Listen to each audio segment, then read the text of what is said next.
Satan prépare son assaut final contre Dieu. Il tient conseil avec les hommes puissants.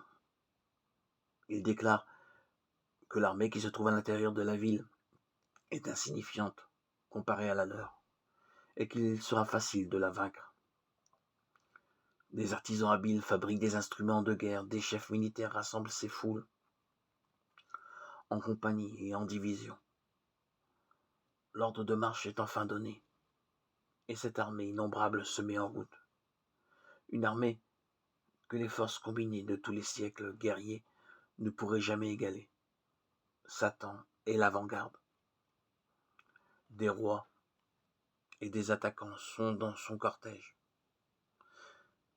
Des multitudes suivent, avec une précision militaire. Elles avancent en rang serré sur la surface bouleversée de la terre, en direction de la cité de Dieu. Sur l'ordre de Jésus, les postes de la Nouvelle Jérusalem se ferment, les armées de Satan entourent la ville et se préparent à donner l'assaut. Le Christ apparaît de nouveau à la vue de ses ennemis, très haut au-dessus de la ville, sur les fondations d'or poli et dressé un trône très élevé. Sur ce trône siège le Fils de Dieu, entouré des sujets de son royaume. La gloire du Père éternel enveloppe le Fils. L'éclat de sa présence déborde au-delà des portes, inondant la terre entière de son rayonnement.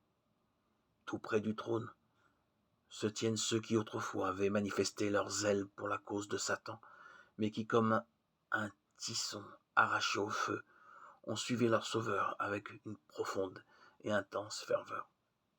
Auprès d'eux se trouvent ceux qui se sont formés un caractère chrétien au milieu des erreurs et de l'incrédulité, ceux qui ont honoré la loi de Dieu lorsque le monde l'a déclarée abolie, et les millions de ceux qui, à travers tous les siècles, ont subi le martyre pour leur foi. Plus loin campe la grande foule que personne ne pouvait compter, de toute nation, de toute tribu, de tout peuple et de toute langue, vêtus de robes blanches et des branches de palmier à la main. Apocalypse 7, 9.